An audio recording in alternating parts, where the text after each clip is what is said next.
உங்கள் குழந்தைங்க நிறுத்தாமல் அழுதுகிட்டே இருக்காங்களா? ஆக்சுவலாக அவங்க உங்ககிட்ட ஏதோ பேச ட்ரை பண்ணுறாங்க. 5 விதமான பேபி சவுண்ட்ஸ், அதோட மீனிங் என்னன்னு சொல்கிறேன். இந்த வீடியோ சேவ் பண்ணி வச்சுக்கோங்க. ஃபர்ஸ்ட் ஒன், நே. குழந்தைங்க பசிச்சா மட்டும்தான் நேன்னு சவுண்ட் ப்ரொடியூஸ் பண்ணுவாங்க.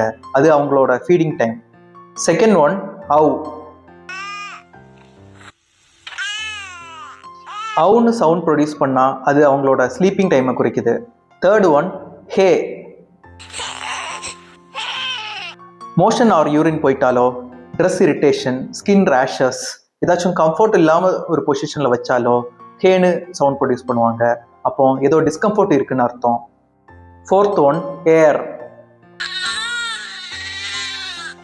பேபிக்கு ஏதாச்சும் கேஸ் ப்ராப்ளம், மோஷன் போக ட்ரை பண்ணாலும் ஏர்னு சவுண்ட் ப்ரொடியூஸ் பண்ணுவாங்க. ஃபிஃப்த் ஒன், ஏ. அப்பர் செஸ்டில் காற்று ஏதாச்சும் ட்ராப் ஆகி இருந்தால் பர்ப் பண்ணுறதுக்காக இந்த மாதிரி சவுண்ட் ப்ரொடியூஸ் பண்ணுவாங்க. இந்த 5 பேபி சவுண்ட்ஸை தெரிஞ்சுக்கோங்க.